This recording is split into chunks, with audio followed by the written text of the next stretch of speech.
Hi అండి, welcome to Ramya kitchen. మనమైతే ఇవాళ బెండకాయ ఫ్రై తయారు చేసుకుందామండి. బెండకాయ డీప్ ఫ్రై అండి. ఇది చాలా టేస్టీగా ఉంటుంది. ఇంకా పిల్లలకైతే చెప్పనవసరం లేదు, చాలా ఇష్టంగా తింటారు ఇలా బెండకాయ ఫ్రై చేసి తింటే మాత్రం. నేనైతే ఒక 800 గ్రామ్స్ వరకు అయితే బెండకాయలు తీసి కడిగి తుడిచానండి. ఒక క్లాత్తో, ఒక కాటన్ క్లాత్తో తుడుచుకున్నాను. వీటిని ఇలా ఈ సైజులో కట్ చేసుకొని పెట్టేసుకున్నానండి. ఇవి కోసిన తర్వాత కూడా ఒక అర్ధగంట సేపు ఆరబెట్టండి, సరిపోతుంది మనకు. ఇప్పుడు డీప్ ఫ్రైకి సరిపోయినంత ఆయిల్ వేసేసి ఆయిల్లో కొద్దిగా వీటిని డీప్ ఫ్రై చేసేసుకోండి. గ్యాస్ అన్న సిమ్లో పెట్టేసుకొని ఒక 5 నిమిషాల పాటు మనం వేయించుకుంటే మనకు సరిపోతుందండి.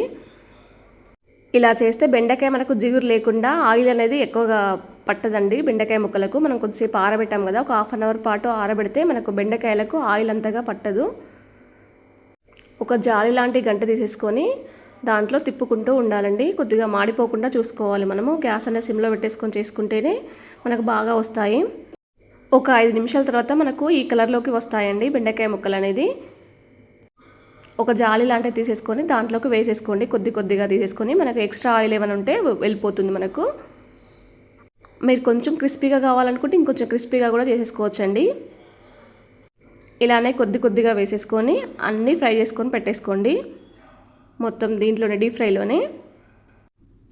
ఇప్పుడు మొత్తం అన్నీ వేసేసుకున్నాం కదా, దీంట్లోకి ఒక పావు కప్పు వరకు పల్లీలు వేసేసుకోండి.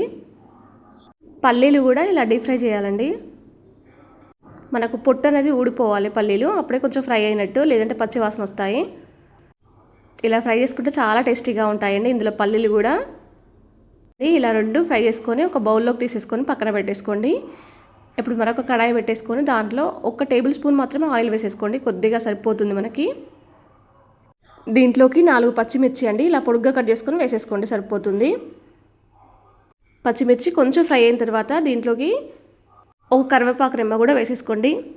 మీరు పచ్చిమిర్చి ప్లేస్లో ఎండుమిర్చి వేసినా కూడా బాగుంటుందండి దీంట్లోకి. చూడండి, ఈ విధంగా ఫ్రై అయిన తర్వాత మనం కరివేపాకు అనేది వేసేసుకుంటే సరిపోతుందండి. 2 రెమ్మలు వేసేసుకోవాలి. కరివేపాకు కూడా దీంట్లో క్రిస్పీగా కావాలండి. అలా అయ్యే వరకు కొంచెం ఫ్రై చేయండి. ఒక 30 సెకండ్స్ పాటు వేయించితే మనకు క్రిస్పీగా అయిపోతుంది మనకు కరివేపాకు తొందరగానే. దీంట్లోకి అల్లం వెల్లుల్లి పేస్ట్ అండి, ఒక హాఫ్ టీ స్పూన్ వరకు వేసుకోండి. పోపులోనే కొంచెం ఫ్రై కానివ్వండి అల్లం వెల్లుల్లి పేస్ట్ కూడా. అలాగే దీంట్లోకి ఒక పావు టీ స్పూన్ పసుపు వేసేసుకోండి. పసుపు కొంచెం పోపులో వేగిన తర్వాత ఇప్పుడు మనం ఫ్రై చేసుకున్న బెండకాయ ముక్కలు, పల్లీలు కూడా ఇందులో వేసేయండి. ఆనియన్స్ మాత్రం ఇందులో వేయద్దండి, కొంచెం వాటర్గా అవుతుంది మనకు.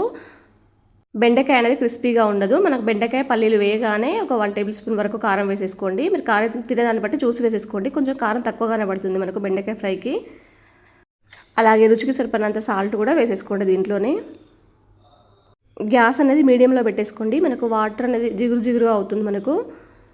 మూత కూడా పెట్టొద్దండి, మూత పెడితే కూడా మనకు జిగురుగా అవుతుంది. ఇలానే 1 నిమిషం పాటు ఫ్రై చేస్తే సరిపోతుందండి మనకు. అంతేనండి, ఎంతో టేస్టీగా ఉండే బెండకాయ ఫ్రై అనేది తయారైపోయింది. ఇది వేడి అన్నంలోకి తింటే చాలా టేస్టీగా ఉంటుంది. మీకు నచ్చితే లైక్ చేయండి, షేర్ చేయండి, సబ్స్క్రైబ్ చేయడం మాత్రం మర్చిపోకండి.